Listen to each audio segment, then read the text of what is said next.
ज़रा हटके में खुशामदीद। वसतुल्लाह ख़ान, ज़रा और खोड़ो, शाहज़ेब जिलानी का सलाम कबूल कीजिए। कुर्रम में 2 माह से ज़ायद हो गए हैं, हालात कशीदा हैं, रास्ते बंद हैं, अद्वियात मिल नहीं रही, लोगों की जो ज़िंदगी है वो दरम भरम हो गई है। समाजी कारकुन फैसल ईदी वहाँ पहुँचे हैं, उनसे प्रोग्राम में बात करेंगे कि वहाँ पे क्या सिचुएशन है। साथ ही हमारी एक स्पेशल रिपोर्ट शामिल रखेंगे प्रोग्राम में। कराची का साहिली इलाका है हॉक्स बे, वहाँ पर कब्ज़ा माफिया 3 दहाइयों से ज़मीन हथियाने की कोशिश कर रहा है। तिमर के जंगलात को ख़तरा है, माहीगीरों का जो रोज़गार है उसको भी ख़तरा है।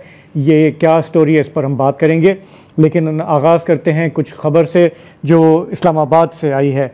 बड़ा अच्छा लगता है जब कभी कभी इत्तफाक से कह लें, गलती से कह लें, अरकान पार्लियामान जो हैं वो अपने फजूल की इल्ज़ाम तराशी, पॉइंट स्कोरिंग, डेस्कें बजाना, उसको छोड़कर ऐसे इशूज़ पे बात करते हैं जो वाकई लोगों की फ्रस्ट्रेशन की अक्कासी करते हैं।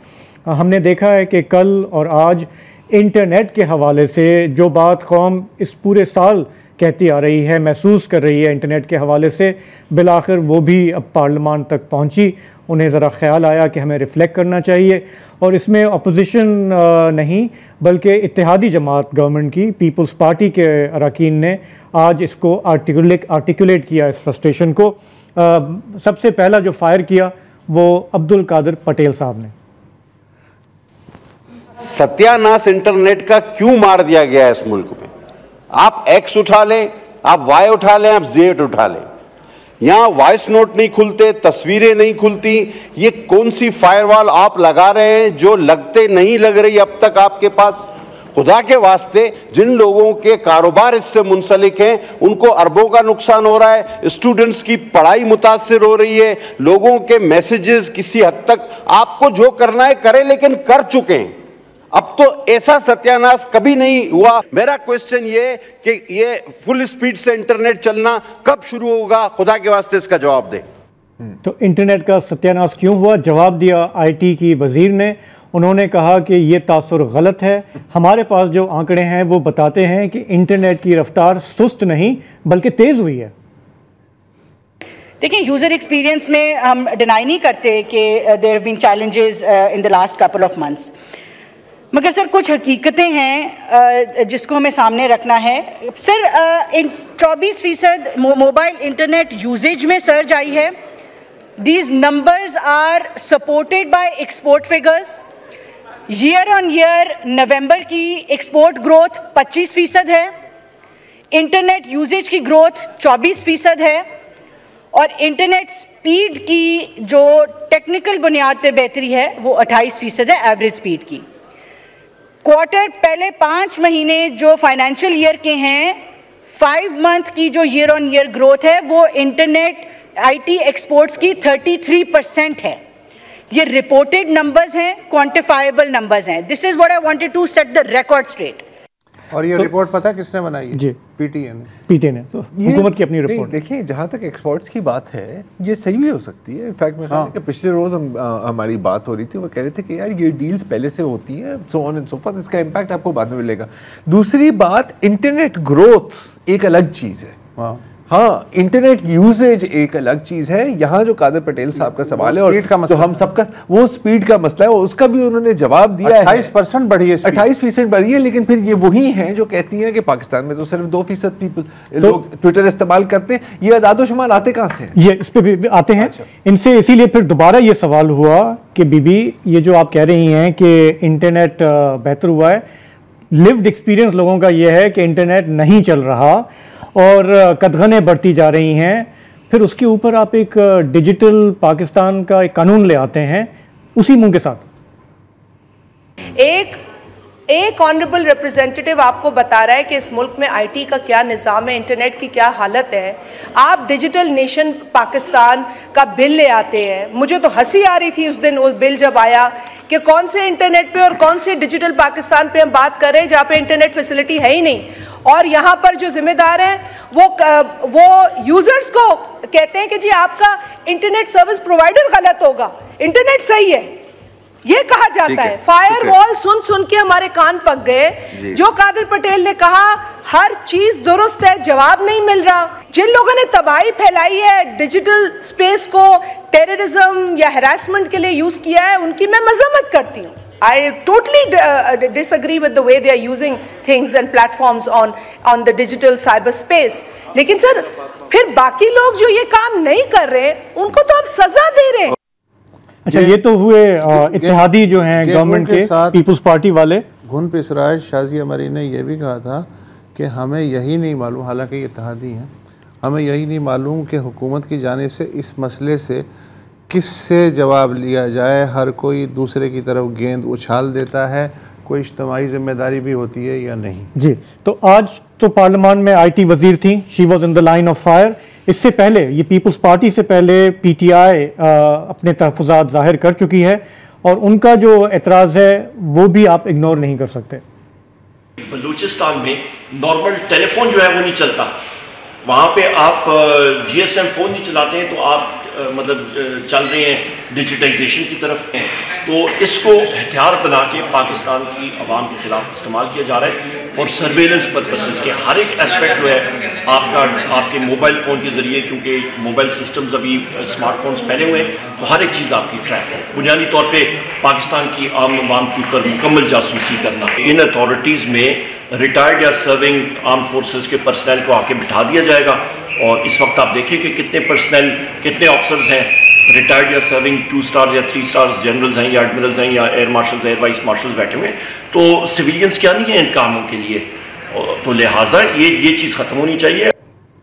लेकिन IT की वजीर का इसरार था कि this has nothing to do with freedom of expression. ये आप सुनिएगा जवाब, फिर मैं आपसे इस पर जवाब लेता हूँ। सर, ये बार बार बात की जाती है कि शायद किसी ये आज़ादी राय को की वजह से जो है वो एक्स ब्लॉक्ड है।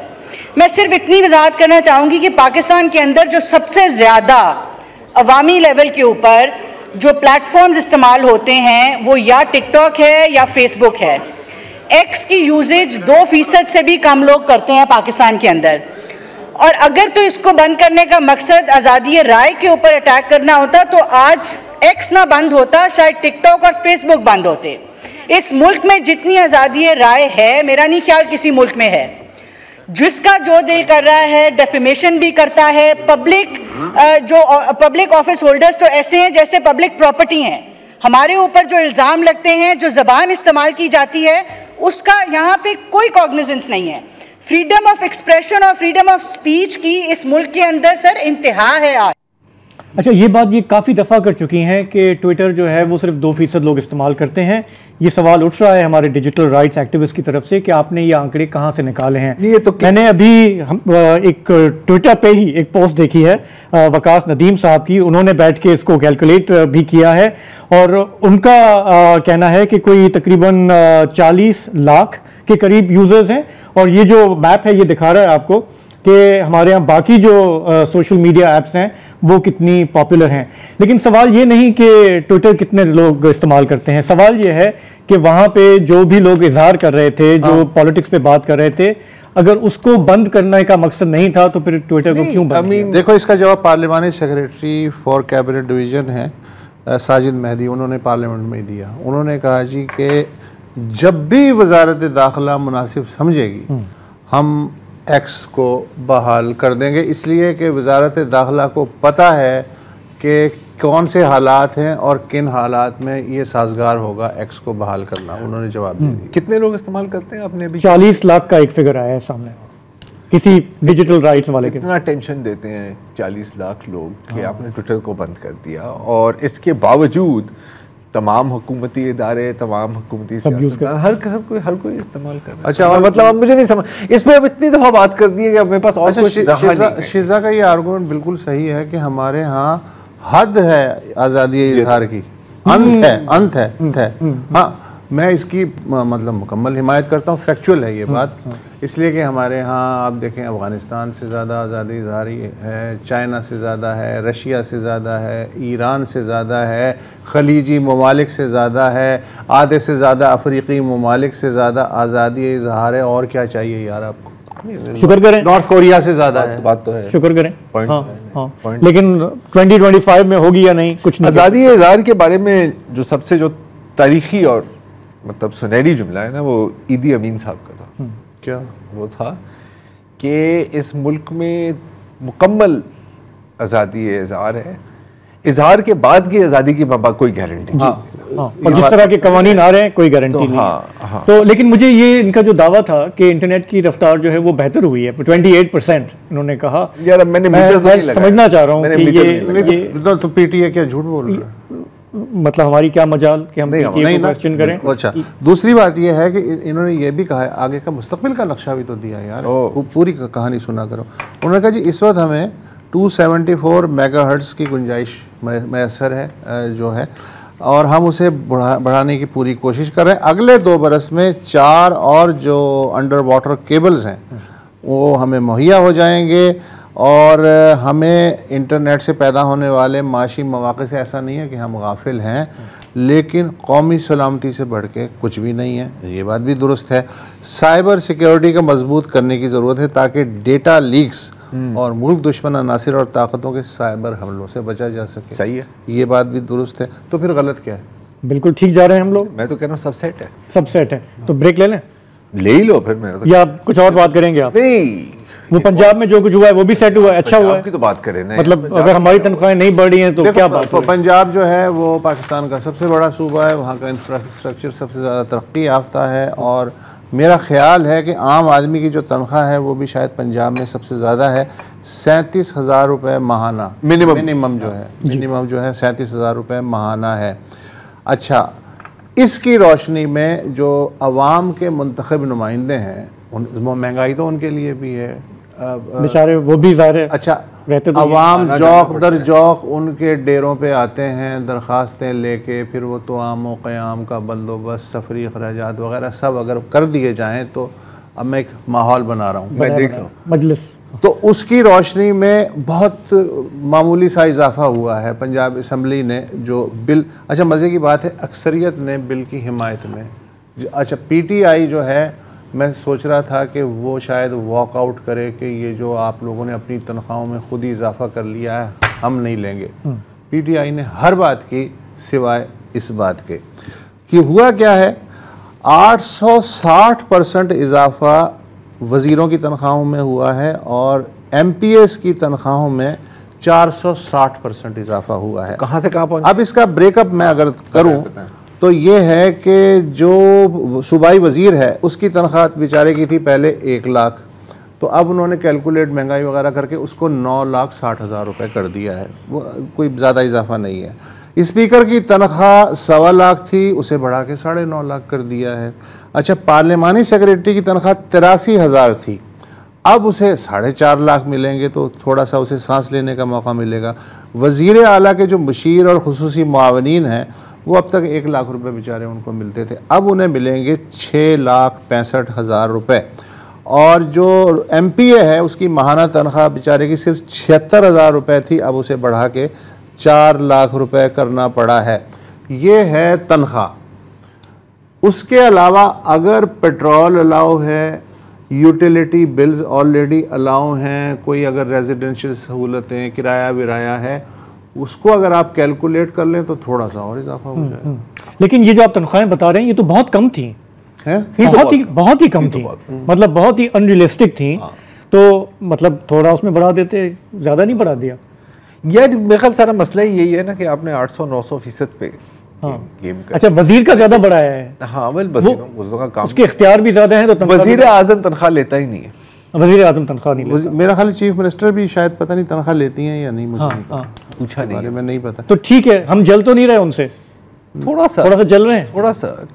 मेरा ख्याल है कि मतलब और देखो ना, तुम लोगों की इतनी मेहमानदारी भी नहीं है, उनको तो अपने वोटरों का हर तरह से ख्याल रखना पड़ता है ना। ये भी है, नहीं पूरा लंगर होता है यार, जब 100 बंदे तुम्हारे डेरे में हैं तो अगर तुम हर बंदे को 1 कप चाय भी पिलाओ, फिर तनख्वाह में से पिलाएंगे, फिर इलेक्शन कहाँ से पिला रहे हो तुम? फिर इलेक्शन कमीशन ने जो अखराजात उनके विचारों के इंतखाबी अखराजात मुकर्रर किए वो भी अनरियलिस्टिक, तो वो अखराजात भी होते हैं, ये सारा मिल मिला। और देखिए पीटीआई के भी आपने पॉइंट आउट किया ना कि पीटीआई को इसमें कुछ कहना चाहिए था, तो यार मैंने देखा उन्होंने अप्रोच किया है। किया है क्या? हाँ, ज़बानी कलामी किया है। मैं ये भी कहना चाह रहा था कि जब आपको मतलब अब अनकरीब शायद सिविल डिसोबीडियंस करनी पड़े और ये सारी इन चीज़ों में भी खर्चा लगता है, जी। तो वो हुकूमत का पैसा लेकर हुकूमत के खिलाफ। अच्छा, इससे पहले नेशनल असेंबली वालों ने भी यही किया। उससे पहले अच्छा यार, हर इदारे, वैसे आप कहते हैं पाकिस्तान में कोई इदारा जो है बाइख्तियार नहीं है, इस मामले में सुप्रीम कोर्ट से लेके और सूबाई असम्बली तक हर इदारा खुद मुख्तार है कि जितनी आपकी आखिरी तनख्वाह आप ड्रॉ करेंगे उतनी ही आपकी पेंशन। तो एक आखिरी सवाल, जब ये तनख्वाहें इतनी बढ़ गई तो करप्शन कम होगी?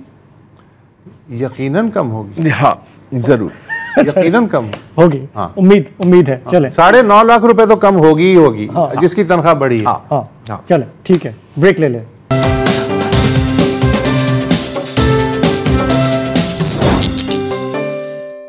Welcome back. पिछले 70 दिनों से पेशावर पारा चिनार रोड बंद है, कोई आमदोरफ्त नहीं हो रही। वजूहात आप अच्छी तरह से जानते हैं। इसके नतीजे से ना पारा चिनार में खुराक दाखिल हो रही है, ना पेट्रोल, ना अद्वियात।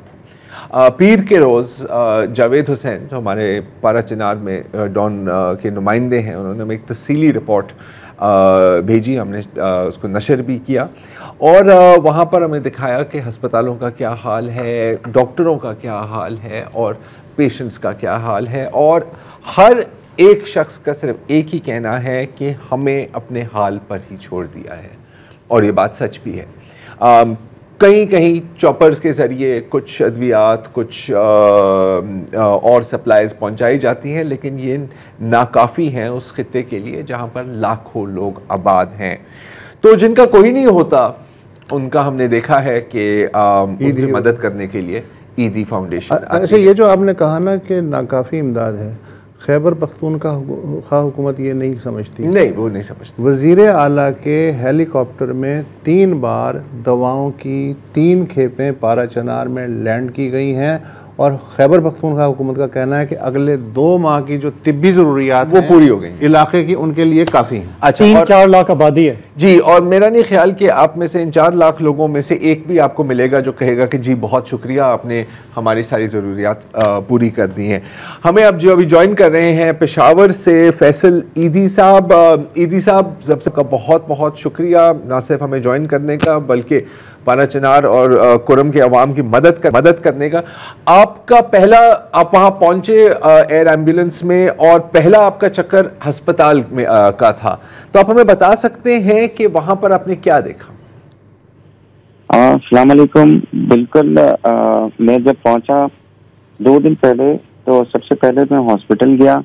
वहाँ का डिस्ट्रिक्ट हेडक्वार्टर हॉस्पिटल है पारा चिनार का। तो वहाँ पे मेरी जो है वो मैंने मुख्तलिफ अस्पताल में मरीजों से बातें की, तो उन्होंने यही बताया कि चीज़ें नहीं मिल रही हैं, उनके पास दवाइयाँ नहीं हैं, उनके पास बहुत सारी दूसरी चीज़ें नहीं हैं।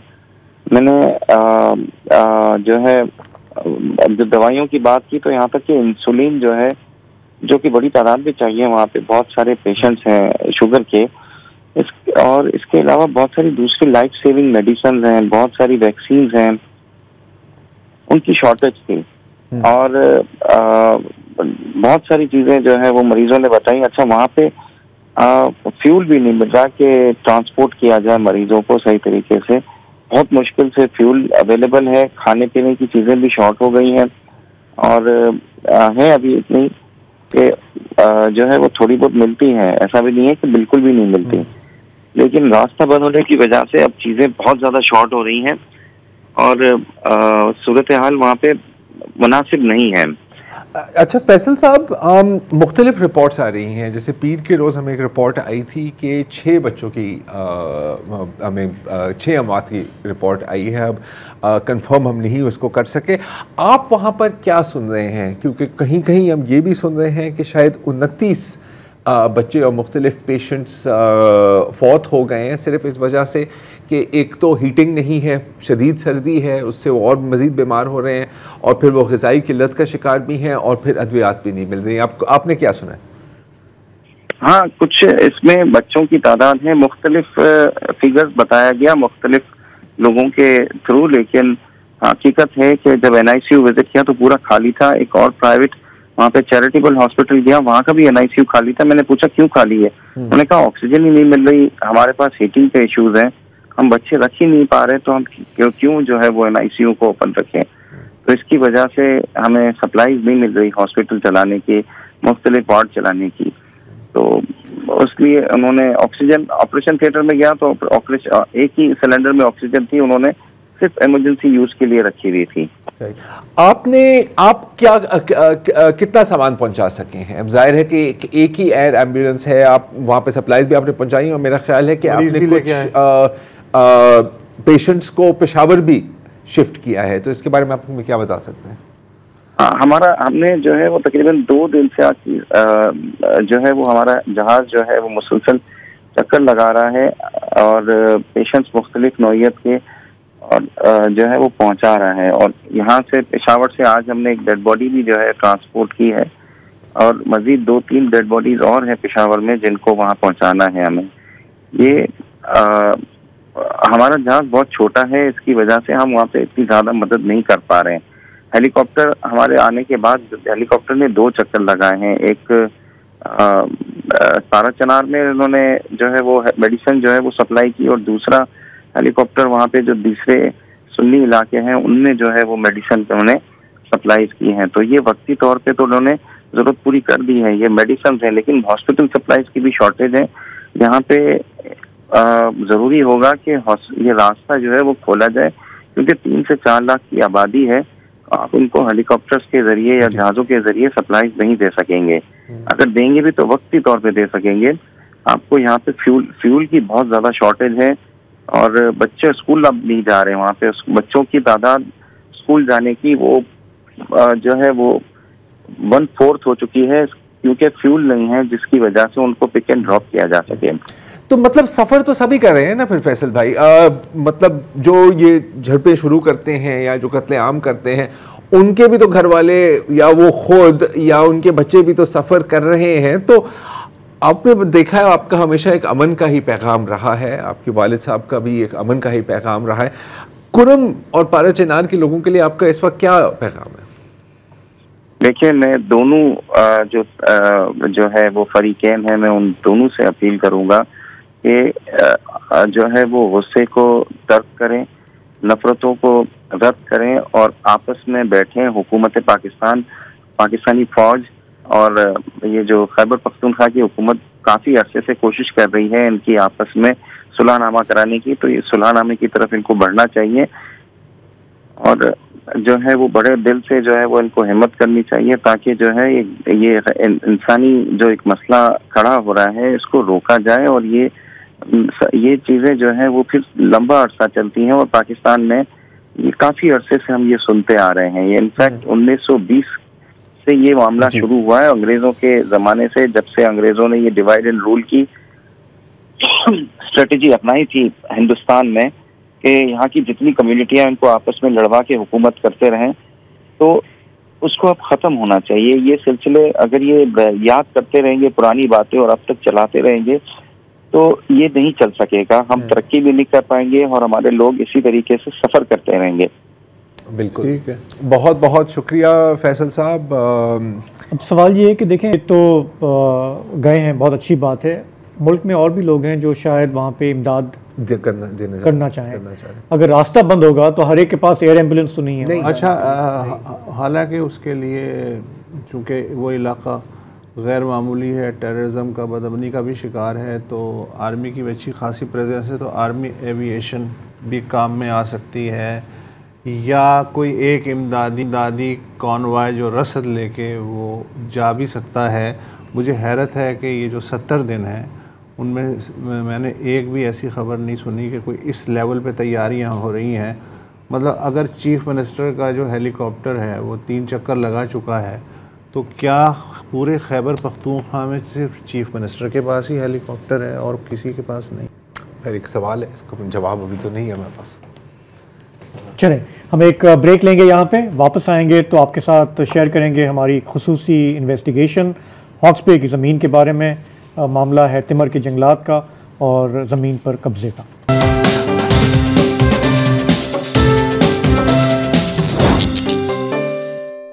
प्रोग्राम में वापस खुशामदीद। कराची के लिए कहा जाता है कि ये एक सोने की चिड़िया है और यहाँ की जो ज़मीन है वो इतनी महंगी है कि यहाँ पे कब्ज़े होते गए हैं पिछली दहाइयों में। एक वक्त था कि सहाफ़त में लोग इसको पॉइंट आउट करते थे, कोर्ट केसेस होते थे, लेकिन आहिस्ता आहिस्ता हमने देखा है कि सबका ध्यान इधर उधर हो गया है। पिछले दिनों don.com पे हमारी एक कोलीग हैं हवा फजल, उन्होंने एक इन डेप्थ इन्वेस्टिगेशन शाया की जिसका नाम था बिल्डिंग सैंड कासल्स इन कराचीज़ वाटर्स। ये इन्वेस्टिगेशन 1 साल पर मुहित थी, जिसके लिए उन्होंने मुख्तलिफ डिपार्टमेंट्स को रुजू किया, उन्होंने इलाके का विज़िट किया हॉक्स बे में जहाँ पर ये स्टोरी है, और जितनी मालूमात ये इकट्ठी कर सकती थी इन्होंने की, लेकिन जैसा कि होता है मालूमात नहीं मिली, ताउन कम मिला, तो फिर इन्होंने डिजिटल ज़राए से मैपिंग के ज़रिए अपने फैक्ट्स को इस्टेब्लिश किया। ये मामला है हॉक्स बे में एक कीमती ज़मीन का। ये स्टोरी जो है ये 3 दहाइयों पर मुहित है। इसमें बिल्डर माफिया भी हैं, इसमें हुकूमत का किरदार भी है, अदालत भी है, इंतज़ामिया भी है, और जब मुकामी लोगों ने आवाज़ उठाई तो उसमें कत्ल की बात भी हो गई। तो मज़ीद पूछते हैं हवा फजल से, वो हमारे साथ हैं प्रोग्राम में। हवा, ये बताइएगा कि ये स्टोरी जो है ये शुरू कब होती है, कहाँ से होती है? ये होते हैं 2022 में, जब यहाँ पर एक दीवार बनाना शुरू की गई थी। जब ये दीवार बनाना शुरू करी गई तो वहाँ के लोगों ने जो है, हमारे कुछ हम अर्बन प्लानर्स हैं जैसे आरिफ हसन साहब, और इन सब ने पॉइंट आउट करना किया कि ये ज़मीन बन रही है, और वो जो ज़मीन है इट्स अ एक मैंग्रोव फॉरेस्ट है वहाँ पर, उसके साथ वो ज़मीन है, और वो एक नेचुरली सिंक है। तो जहाँ पर सारे जो स्ट्रीम्स हैं कराची की 3 वो वहाँ पर आती हैं, वहाँ पर आसपास के एरियाज़ में माउंटेन्स हैं, तो जब बारिश होती है तो वो वाले सारे भी पानी यहाँ पर आता है, और फिर ये एक फ्रेश वाटर होता है। उसके बराबर में मैंग्रोव फॉरेस्ट है और सामने समंदर है। तो जब हाई टाइड होती है तो समंदर का पानी वो आता है यहाँ तक, वहाँ से पीछे क्रीक से होते हुए आता है, और फिर वो उस मैंग्रोव फॉरेस्ट को सी वाटर देता है, और ये जो जगह है जो खाली है वो उसको फ्रेश वाटर देती है। तो वो एक सर्वाइवल बनता है उस मैंग्रोव फॉरेस्ट का। तो ये कुछ जब ये दीवार बनना शुरू हुई तो लोगों ने कहा कि अगर यहाँ पर कुछ बन गया तो हमारे जो इलाके में है, जब बारिश होगी तो ये इलाका डूब जाएगा, क्योंकि जैसे ही बारिश होती है तो उन्होंने कहा कि पानी थोड़ी देर में चला जाता है, बिकॉज ये खाली एरिया है, यहाँ पे पानी अंदर चला जाता है, फिर वो समंदर में चला जाता है, हमें कोई तकलीफ नहीं होती। लेकिन अगर इन्होंने ये कर दिया और जिस शिद्दत से वहाँ पे पानी आता है बारिश के बाद, उन चीज़ों के बाद, तो वो कंट्रोल नहीं होगा। जितना भी वो वहाँ पे नाले बना ले, कुछ भी कर लें, लेकिन उससे कोई फ़र्क नहीं पड़ेगा।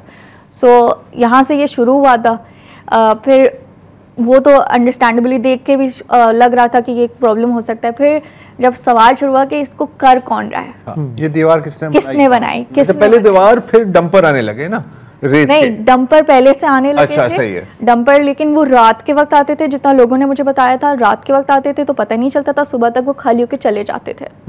10-10, 8-8 डंपर आते थे, और इसमें ये थी कि कोई भी बात करने को तैयार नहीं था। तो जब भी किसी लोकल के पास आप जाते थे, बोलते थे क्या होता है, उनको सब पता था, और कहते कि हमें नहीं पता था, बिकॉज वो एक चीज़ थी कि यहाँ पर सियासी लोग हैं, यहाँ पर ऐसे पावरफुल लोग हैं जो आपको बात नहीं करने देते और आपको नहीं करनी चाहिए। तो खौफ भी है ना, खौफ बहुत, जो बोलेगा वो फिर फंसेगा, उसको कोई कीमत अदा करनी पड़ेगी।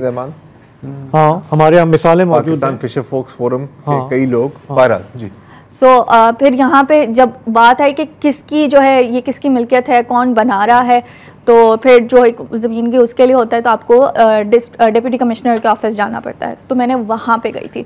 फिर वहाँ पे जो है जब मालूमात करके पता चला तो उसके ऊपर एक केस हुआ था, जिसके वजह से जो है वहाँ पर एक मसला चल रहा था कि इसका नंबर पता चला किसी ना किसी तरीके से, फिर उसको ट्रेस किया। जब वो केस का हुआ फिर पता चला कि उसके ऊपर दूसरा केस है, फिर दूसरा केस के ऊपर केस जैसे मतलब सिर्फ ये एस्टेब्लिश करना कि ज़मीन किसकी है, कौन इसके पीछे है, आपको कोई मुख्तलिफ दफातर में जानना पड़ा और आपको जवाब नहीं मिल रहा था। फिर बिल आखिर मेरा ख्याल है कि वहाँ का जो सिक्योरिटी गार्ड है, हाँ, उसने एक नाम बताया कि ये हाजी आदम जोखियो किया। जब ये एक नाम मिल गया लेकिन कहीं से एस्टैब्लिश नहीं हो रहा था, तो वो जब कोर्ट केस मिला तो उसमें उनका नाम था कि हाजी आदम जोखियो ने इस ज़मीन के लिए कोर्ट में केस डाला हुआ है against the government of Sindh, कि वो उनको ये ज़मीन नहीं दे रहे हैं, वो उनकी राइटफुली ज़मीन है एंड एवरीथिंग। वहाँ से वो इस्टेब्लिश हुआ।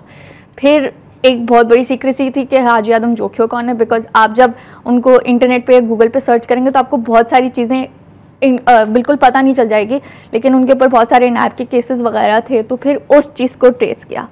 बट जैसे मैं जा रही थी, बहुत सारे इदारों में जा रही थी पता करने के लिए, तो यहाँ पर KPT जो हमारा होता है, कराची पोर्ट ट्रस्ट, वो भी काम करता है। तो मैंने कहा कि उनका क्लेम भी है और उनका काम भी, तो मुझे लगा कि शायद उनको कुछ पता होगा। तब गई तो उन्होंने कहा कि नहीं, ये तो यहाँ तो हम अपनी उसकी सोसाइटी बनाने की वो कर रहे हैं, ये तो हमारी ज़मीन है, ये इन्होंने ज़बरदस्ती कब्जा किया हुआ है। तो KPT, फिर यहाँ पर एक लियारी डेवलपमेंट अथॉरिटी होती है जिनका काम होता है उस पूरे को डेवलप करना। उनके पास गई, उन्होंने कहा कि ये तो हमारी हॉक्स बे स्कीम की ज़मीन है, ये इस पर ज़बरदस्ती कब्जा कर रहे हैं, हमें तो पता ही नहीं, उन्होंने कर लिया, दीवार बन गई, तो उनको तो पता ही नहीं थी ना दीवार बन गई किसी तरीके से, वो मैजिकली अपेयर हो गई थी और उन्होंने 1 साल तक किसी ने देखी ही नहीं कि क्या चल रहा था। तो जैसे जैसे, और अभी भी इसमें 2-3 और इदारों के नाम थे लेकिन हम स्टैब्लिश नहीं कर पाए, लेकिन ये है कि ये एक सोने की खान है। हाँ, इसको सबको चाहिए, बिकॉज आप किसको जो है समंदर के पास घर नहीं चाहिए। आप एक रोड क्रॉस करें, सामने सी व्यू का टर्टल बीच है, आप वहाँ पे पहुँच जाएंगे। अच्छा, आपने ये जो जोखियो साहब हैं, आपने इनसे भी बारहा रब्ता करने की कोशिश की, इनके वकील तक भी आप पहुँच गए, लेकिन नो कमेंट्स। मैं इनके एक वकील तक पहुंची थी तो उन्होंने मुझे डांट दिया था कि आप क्यों पूछ रही हैं, किस लिए पूछ रही हैं, आपने क्यों कॉल की मुझे।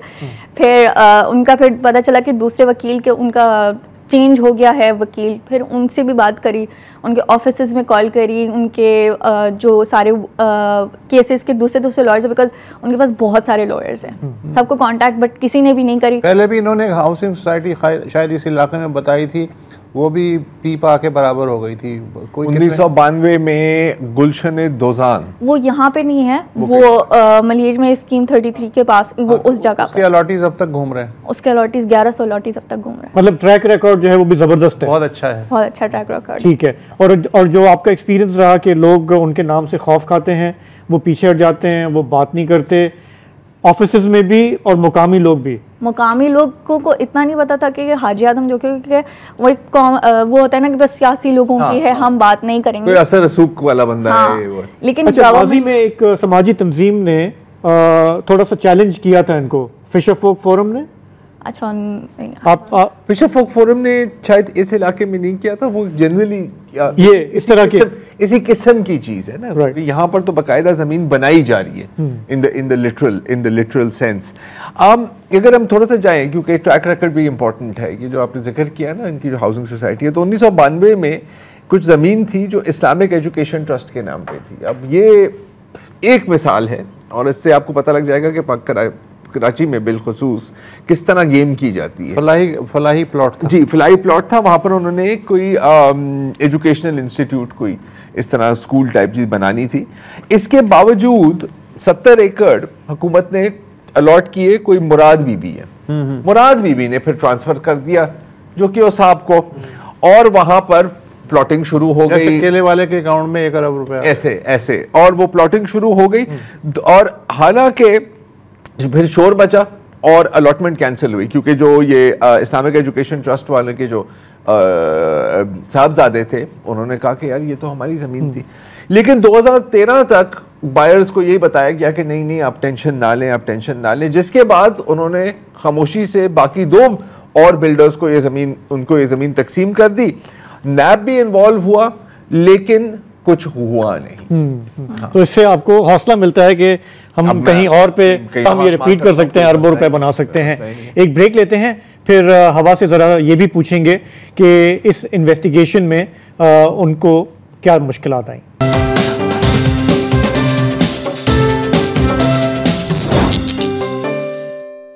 हम बात कर रहे हैं कराची के साहिली इलाके हॉक्स बे में एक वेटलैंड पर मुबैना कब्ज़े की, जहां पर एक हाउसिंग स्कीम तामीर करने का शौक़ है एक बिल्डर को।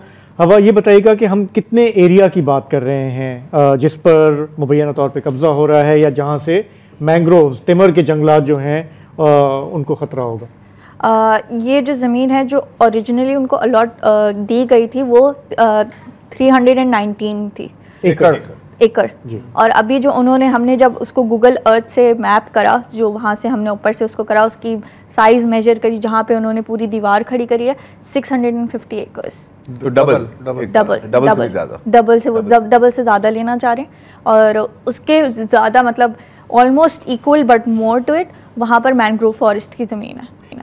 अच्छा, वैसे हम ये जानते हैं कि पाकिस्तान ने पिछले 3 दहाइयों में मैंग्रोव प्लांटेशन के हवाले से अच्छी कारकर्दगी दिखाई है। इंडस डेल्टा में 2020 से लेकर 2024 तक 55,000 एकड़ से ज़्यादा प्लांट किए हैं फॉरेस्ट डिपार्टमेंट ने। लेकिन ये हमारा ये जो कराची के ये इलाके हैं, इस पे सीरियस ख़तरात हैं, कटाई हो रही है, और अगर इस तरह का कब्ज़ा होता है तो वहाँ पे मैंग्रोव्स का कितना इलाका है जिसको ख़तरा है? बहुत ज़्यादा इलाका है, और सबसे बड़ा मसला वहाँ पर वो है कि ये बहुत मैच्योर मैंग्रोव है, बहुत दहाइयों से बना हुआ है, और वो आपको अब जो सिंध का हुकूमत कर रही है वो अभी नए लगा रही हैं, उनको बड़े होते होते वक्त लगेगा, वो कार्बन इनटेक करते हुए मिलेगा। लेकिन ये जो मैंग्रोव्स जो बने हुए हैं वो तो वही काम कर रहे हैं, तो हम उनको प्रोटेक्ट क्यों नहीं कर रहे हैं? जो नेचुरल बंद है उसको तबाह कर रहे हैं, सिर्फ वो नए लगा रहे हैं। आपकी इतनी जो आपकी जो फिशर फोक हैं उनकी पूरी रोजी रोटी इसके साथ मुंसलिक है ना।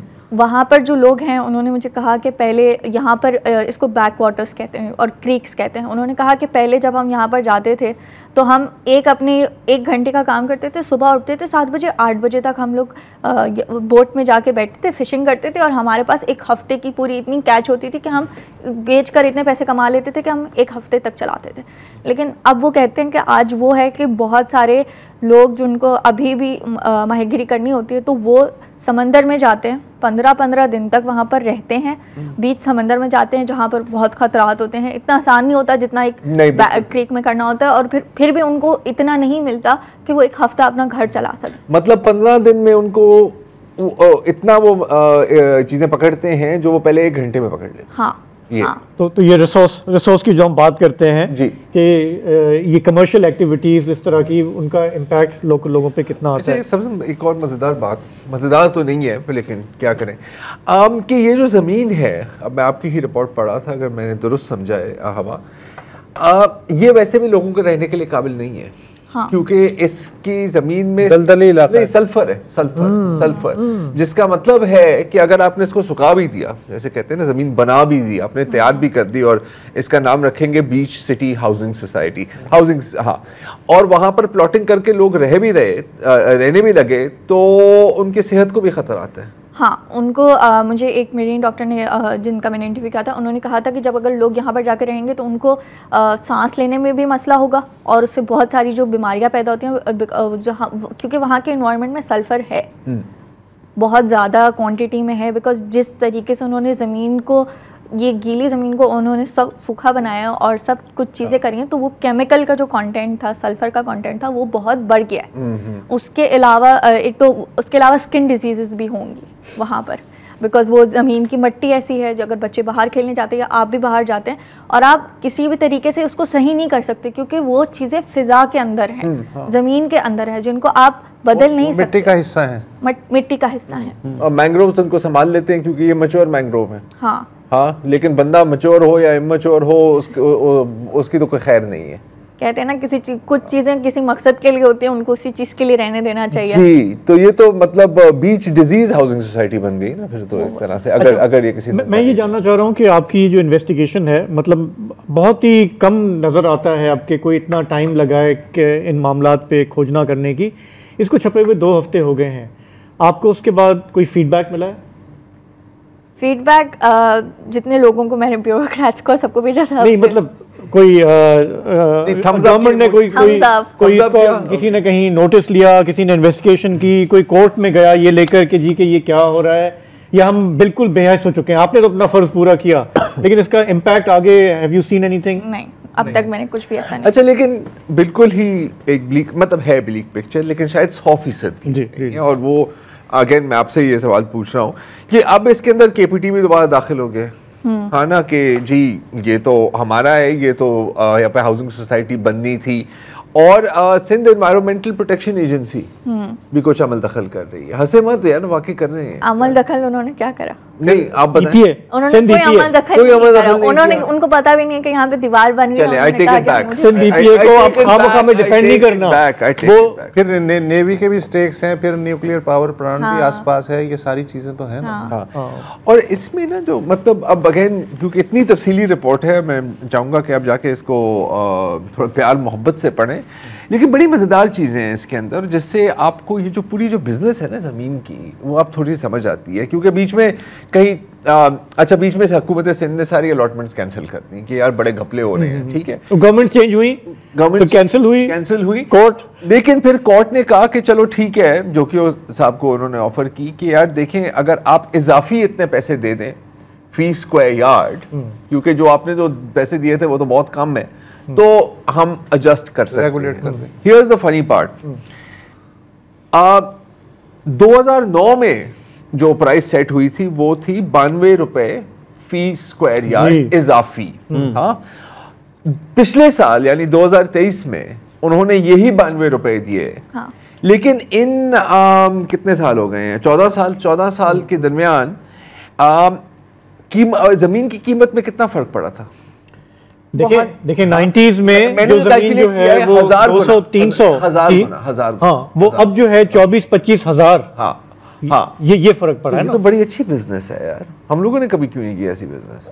क्योंकि आप नाकाम साहब ऐसे ही है। थोड़ी कोई मुश्किलात, धमकी, कोई नहीं, धमकी तो नहीं आई, लेकिन बहुत सारे लोगों ने कहा कि आप नहीं करें, आप क्यों कर रही हैं, किस दलदल में जा रही हैं, छोड़ दें, बाकी दलदल में जा रही हैं। हाँ। लेकिन पता है, I mean to be fair, धमकी देने की जरूरत भी नहीं है, क्योंकि जैसे आपने कहा ना कि आपने इतने लोगों को आगे भेजा, किसी ने कोई, तो जब कोई उन्हें कोई खतरा ही नहीं है, यही मैं कह रहा हूँ, तो फिर आप करें ना करें उससे एक वक्त था जब आपको धमकियां देने की जरूरत पड़ती थी, या खुदा ना खास्ता किसी को कत्ल करने का पड़ता है कि यार कहीं बात आगे ना चली जाए। लेकिन जब बात आगे चली भी गई तो क्या फर्क पड़ा? तो मुझे याद आ रहे हैं 90s में आदिशर कावसजी साहब और उनके साथ कुछ और लोग होते थे इस शहर के का दर्द रखने वाले, जो अगर इस किस्म की स्टोरी छप जाए तो वो चले जाएंगे सिंध हाई कोर्ट के जी के पेश करो। अब ये मैं आखिर में एक बस एक डिस्क्लेमर देना चाह रहा हूँ कि ये जो हाजी आदम जोखियो साहब हैं, जो सेंट्रल कैरेक्टर हैं 3 दिहाइयों पर मुहित इस पूरी डेवलपमेंट का, ज़ाहिर है उनका एक पॉइंट ऑफ व्यू होगा कि मैं तो तरक्की ला रहा हूँ और आप भी आए, आपको भी वहाँ पे प्लॉट मिलेगा। तो चूंकि हवा ने भरपूर कोशिश की, उनसे रब्ता नहीं हुआ, मैं फिर भी ये कहूँगा कि अगर वो समझते हैं अपना पॉइंट ऑफ व्यू देना, तो हमारा प्लेटफॉर्म हाजिर है, आपका भी point of view, right of reply जो है वो आपको मिल सकता है। अब आपका बहुत बहुत शुक्रिया, thank you so much, really inspiring to see young people doing this work. Story आपने की। Thank you sir. तो हमारे प्रोग्राम का वक्त यहीं ख़त्म हुआ, हमें इजाज़त दीजिए, आपसे कल मुलाकात होगी। खुदा हाफिज़, शब बखैर।